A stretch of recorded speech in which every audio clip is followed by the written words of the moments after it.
In this episode of Locked On Capitals, we talk about what netminder would make a good number one goalie for the Washington Capitals. I think we can all agree that it's going to be Vitek, Vanecek, or Ilya Samsonov as number two, but who's going to get that starting job?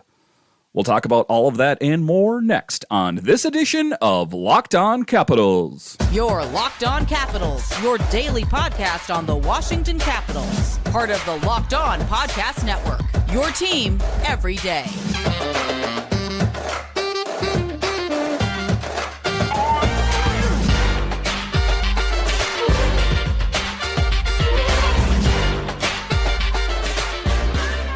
Hello and welcome into this edition of Locked On Capitals. I'm so glad you decided to join me today. As always, this podcast is free and available on all the major platforms, and I want to thank you for making this your first listen or view of the day. Yes, this podcast is also available in video form, so head on over to YouTube and check that out. My name is Dan Holtby. You can find me on Twitter. It's at DanCaps218. You can find the show on Twitter. It's at Locked On Caps. So in this edition, first of all, let's get going and talk about what happened last night, Sunday night, that is, where the Colorado Avalanche finally take down the Tampa Bay Lightning. And, I got to be honest with you, when I was watching that game and when I was watching that series, I was thinking to myself, okay, Colorado is ahead now in the series, but then all of a sudden, Tampa Bay kind of snuck in there a little bit, and I'm like, I know what's going on here. Tampa Bay is playing with the Avalanche kind of like a cat plays with a mouse. They're going to kind of just mess with them a little bit here to see, make them think that they actually have a chance and then close the trap on them. But alas, that wasn't meant to be this year. As it turns out, the Avalanche were able to win the Stanley Cup, and I'm very proud of them for doing that. I'm not an Avalanche fan per se, but I'm not a fan of one team winning the Cup or any major sporting championship year after year. It was a very fun and exciting Stanley Cup to watch, to be sure, and just good for the Colorado Avalanche to win that game and win the Stanley Cup. Because it had been some time for them since the last time they had won it, so good on them.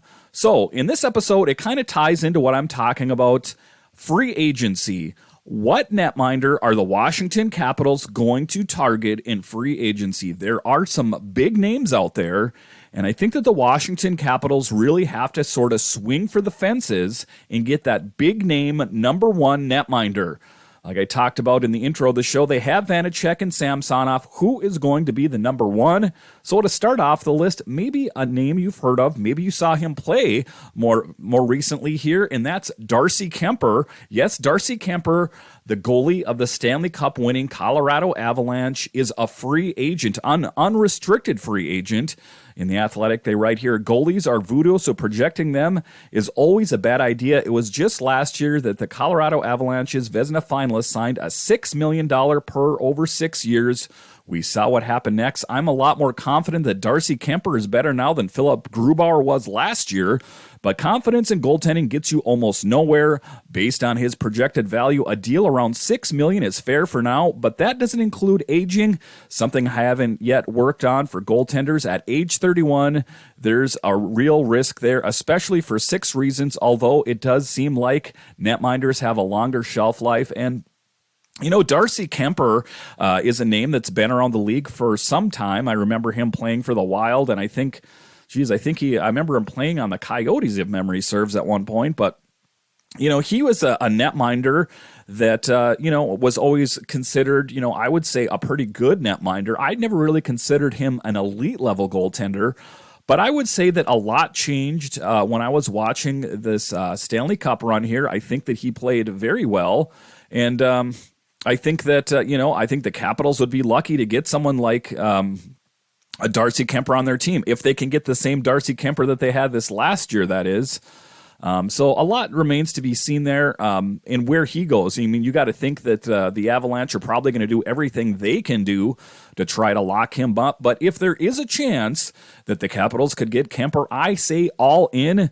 Kemper has had elite starter potential since 2017-18 when he put up exceptional numbers with the Kings, but it took a while for him to truly realize It thanks mostly to injuries. His first year in Colorado is where he finally was able to prove his worth, and he had exceptional season, saving 16 goals above expected, thanks to a .921 save percentage. The former ranked fifth in the league, and since 2017-18, Kemper actually ranks fourth in the league in goals saved above expected. It's for that reason that he is one of the highest rated goalies. But at the end of the day, he's a goalie. Take everything with a grain of salt. He's probably a top 10 goalie, and that's probably worth the cost of acquisition, but probably isn't worth much at this position. So, like I say, it's always sample size here and there.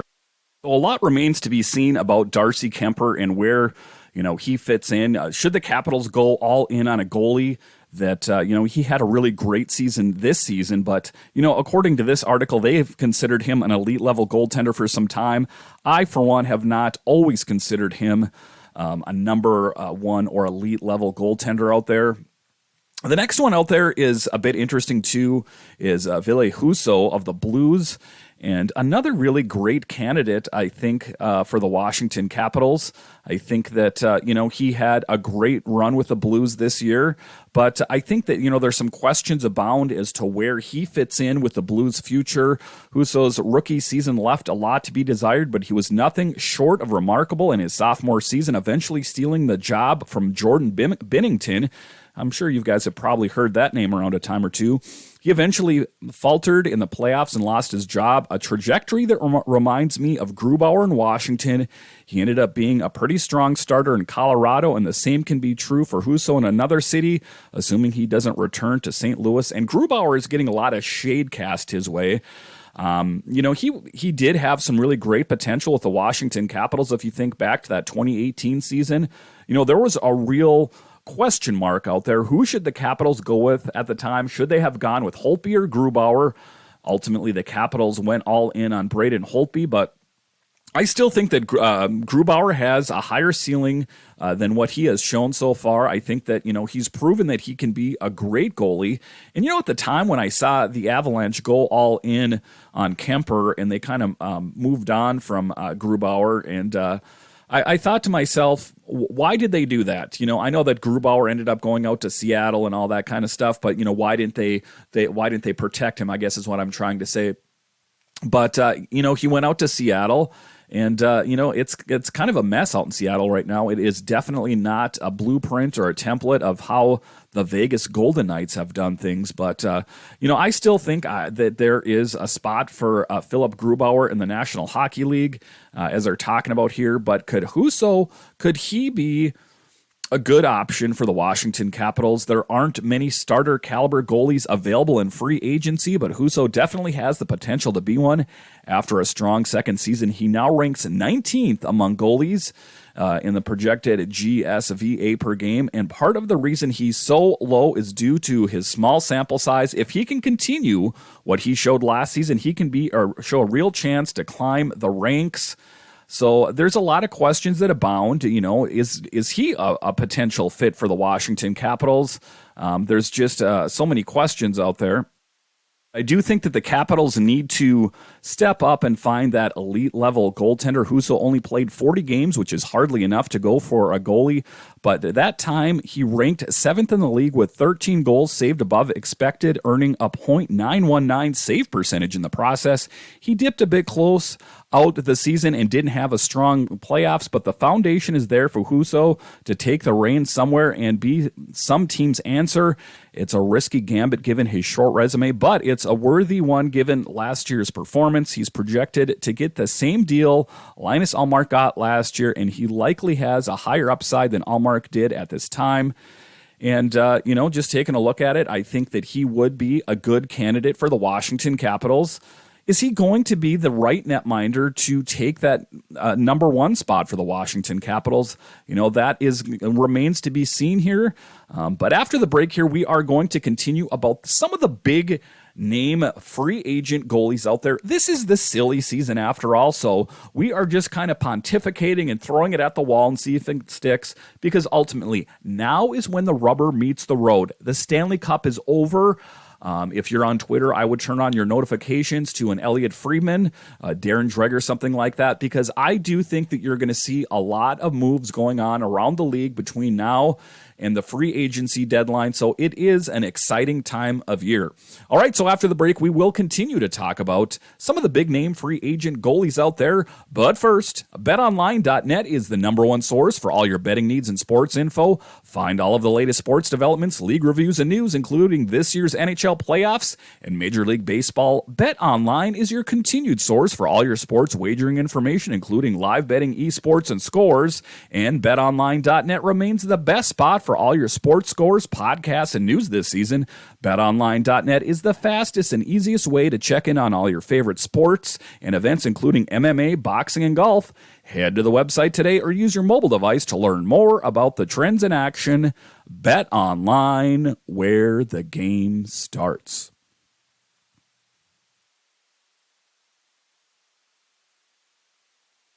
Right, welcome back to this edition of Locked On Capitals. Like I'm talking about, this is the silly season. What big name netminder are the Washington Capitals going to pick up? Like I've talked about throughout this summer, I ultimately think the Capitals will go with Samsonov or Vanecek in net as a number 2. But who's going to be that number 1 netminder? Another big name out there is Jack Campbell from the Maple Leafs. This is all a report that was on The Athletic, and, just some big names that are out there. Jack Campbell has immaculate vibes, and that alone can help boost a team's fortunes. But interested teams have to ask themselves what kind of goalie he can be. Is he a starter that can reasonably be relied on in the postseason, or is he a platoon goalie that you can pray catches fire? If that's the former, he's a below average one. If it's the latter, he's an above average one. That creates a difficult question. What about exactly how much should they pay this guy? So Jack Campbell, I got to say, is a bit of a question mark. You saw how he played this last year. I don't think the Capitals need a maybe. I don't think the Capitals should move on from a Samsonov Vanecek tandem unless it's an upgrade. I know what's easy to do out there now is to make change for change's sake, but I think that is the wrong thought process. You take a look at someone like Jack Campbell. Is that an upgrade? Like they said in the article here, hope he catches fire. Hope. The Capitals are beyond hope now. They know what they have. They need someone that is going to be a definite upgrade. When Campbell is on, he's on. His start to the season last year was exceptional, and it looked like the Leafs finally found an answer in net. What happened afterward left a lot to be desired and a lot of money on the table. The evolving hockey projection is basically, well, you're a starting goalie contract, and it's hard not to see the deal leading to a lot of regret. Campbell's save percentage was solid last season, sure, but that was behind a Leafs team that limited quality chances as well. His goals saved above expected was 23rd worst in the league. So, I'm just kind of going down a list of some big-name goalies. I got to say, my gut reaction is I think that the Capitals should probably not go with him, shall we say. I don't think the Capitals need any question marks at this point. I think they're looking for answers. I don't think that they want a maybe at this point. If they're going to go with a maybe, they may as well just stick with a Vanecek Samsonov tandem there. Because ultimately, at the end of the day, that tandem got the Washington Capitals 100 points. They don't need to go all in on a goalie that's a quote-unquote maybe. So I think that the Capitals should probably ultimately move down from that. So then the next guy that's on this list, these are just the names on the list that stand out to me, is Braden Holtby. And, this is for the Washington Capitals fans that liked Braden Holtby and what he did in 2018. I don't know if it's necessarily the Braden Holtby of old, but nonetheless, obviously not the same goalie he once was. It's been 5 years since Holtby has posted a .915 save percentage, but last season felt like a renaissance before he got injured. He still has some game and could be a decent 1B, especially as a mentor to a young starting, still figuring out how to be the guy unless he decides to retire. And I don't think that Braden Holtby is going to retire. I don't think, when you think about this, I must be really getting old. I remember when he first came into the league and was on the Washington Capitals. It doesn't seem like it was that long ago. And I just remember the excitement that surrounded him on the team. Braden Holtby was a name that, all of a sudden I heard he got called up. I think it was because of injury. And I didn't know what to expect. But right away when I saw him play, I said, that guy has something. He was just kind of on fire when he first came up when he was a young goalie. And, he would just kind of, his projection and trajectory just was through the roof. I think the secret sauce for Braden Holtby is when he was paired with Mitch Korn, the goalie whisperer. I think that's when you really saw his career catch fire and take off to the next level. But can we get that Braden Holtby back? Does he still have something in the tank? This is something that we hear about all the time, that this Washington Capitals team wants to get younger and younger and younger. Do they want to bring back an older goalie? I know that, if you're a Capitals fan, your memories right away go to the quote-unquote the save moment. But are there going to be a lot of the save moments left in Braden Holtby's future? I guess that remains to be seen, doesn't it? But it is still a viable option out there. As to which direction the Washington Capitals want to go. But I think that they do need to swing for the fences and go for a Darcy Kemper, go for a Husso, go for someone like that. All right, so after the break, we are going to continue to talk about the big name free agent goalies on the market. I think the Capitals need to be all in on one of them. Who will it be? We'll talk about that next. Hello, and welcome back to this edition of Locked On Capitals. In this edition, we are talking about free agent netminders. Who should the Washington Capitals go with? Like we've talked about all summer, we know what we have in Samsonov and Vanecek.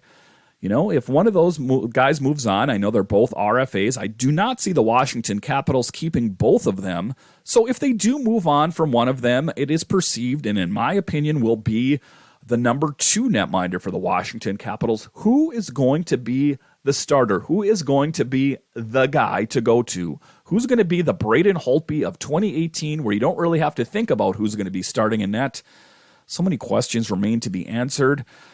So just taking a look on some of the other big names out there. There's Martin Jones out there. There's Thomas Greiss.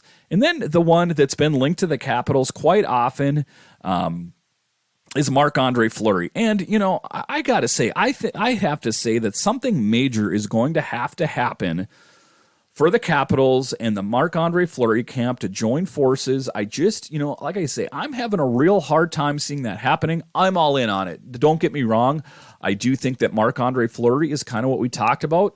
They're looking for that veteran netminder. I know I've talked about that, but he's getting a bit on the older side as well. So my thoughts on Marc-Andre Fleury are, if he, A, will agree to do it, that's the big thing, and B, can we get him at a reliable and cheap rate and with not a lot of term to it? Because, he is, getting older, and I don't know if we want to go all in on a netminder that's, getting, quite a bit older.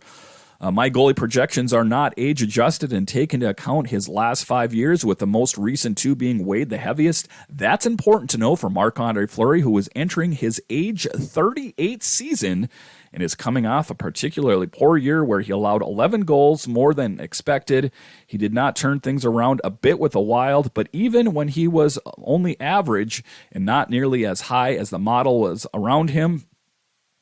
He did have that brief, great play with the Wild, I gotta say, but ultimately it was interesting. When the rubber met the road for the Minnesota Wild, they chose to go with Cam Talbot. I think that's a bit telling, isn't it? The guy who won the Vezina in 2021 is still in there, as that season wasn't too long ago, but it's very possible that last year was a sign of things to come given his age. There is plenty of risk involved with turning to Fleury to be your team's answer net, especially if there isn't a solid backup plan behind him. And let's face it, there's an okay backup plan, but there was always that feeling like, well, it's Samsonov, he lost the last game, or Vanecek last, there was never that feeling of confidence with our netminders last season. It all depends on how much term he asks for and what his price is, but something that stars with a 4 is probably fine given the goalie market this season. It's not like teams have many options anyway. Fleury is relatively safe given his pedigree, but the red flag of advanced age looms large. And that kind of, I guess, you can kind of talk about that with Braden Holtby as well. That's one of the things. I think that the Washington Capitals have to go with one of these younger netminders. see Husso on the Blues, something like that. I would also be in on a Darcy Kemper, something, but can they get someone like that? I mean, let's cut to brass tacks here. To get Darcy Kemper on the Washington Capitals, you're going to have to pay the King's ransom. I mean, he just won a Stanley Cup for Colorado. I don't think they're just going to be giving him away. So, but if, the Capitals could do something to get Darcy Kemper on the team, of course I would be all in on something like that. And those are just the free agents. Of course, there's always trades that could be made. It doesn't necessarily have to be a free agent. It could, those were just the free agents I was talking about. Ultimately, the Capitals could try to bundle together a deal and get a goalie that's under contract. Because just, looking at that brief list that I read over on The Athletic there is that those are some of the big names out there. But there's not a lot of diamonds in the rough out there, I got to be honest with you. And I think the Capitals are looking for that they need that big name number one netminder to do the job for them. Because, I mean, if there's not an upgrade, then I guess you start the season with Samsonov and Vanecek, I guess is what I'm trying to say. Because just making change for change's sake is foolish, if you ask me. So I guess there's a lot of questions abound on what the Washington Capitals plan to do in the future here. But in any case, what I think they need to do is I don't think they need to make any hasty decisions. I don't know if Brian McClellan has a couple deals in the can, that he's just waiting on to pull the trigger. Maybe he's already been in talks with a bunch of other GMs and we just don't know about it. Like McClellan, like a lot of other GMs, likes to keep his cards close to the vest. But, I got to think, as I'm a big Capitals fan, of course, is that they do make that move, because I just, as a fan looking at next season, if it's Samsonov and Vanecek in net, I'm just having a hard time feeling optimistic about it. I got to be honest with you. But, I don't want them to make change just to throw change at it and go, there, we changed it. So it's got to be better. It's got to be a good upgrade. What do the Washington Capitals have in Hershey? They have Fucale. They have Ben Shepherd. They got other guys in the pipeline. There's Phoenix Copley and Clay Stevenson. The pipeline for the Washington Capitals netminding situation, it's pretty good, I got to say. And but those are a lot about futures. I think that, Hunter Shepherd. I think he's a bit of a ways out there. Of course, Clay Stevenson is a bit of a ways out there. But you take a look at a Phoenix Copley, you kind of know what you have in him. He's a player that, I think that we kind of know what we have in him, but the more I talk to different guys that cover the Bears, they say he had kind of a standout season. Is it possible that Phoenix Copley could be a viable number two option? So many questions abound, but even a bigger question out there, and I know that this isn't one that's spoke of often, is the number three netminder.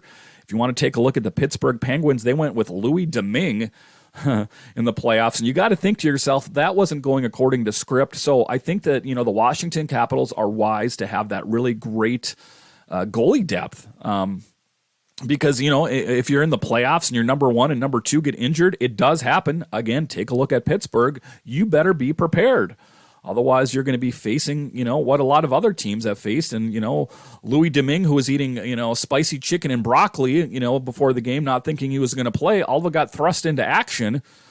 So that's what the Capitals need. They still need that, number one, and still with their eyes at a decent number three. I ultimately am not too worried about the number three. I think they have that covered with Fucale and with Phoenix Copley. Again, like I said, Hunter Shepherd is a bit a ways out, I think.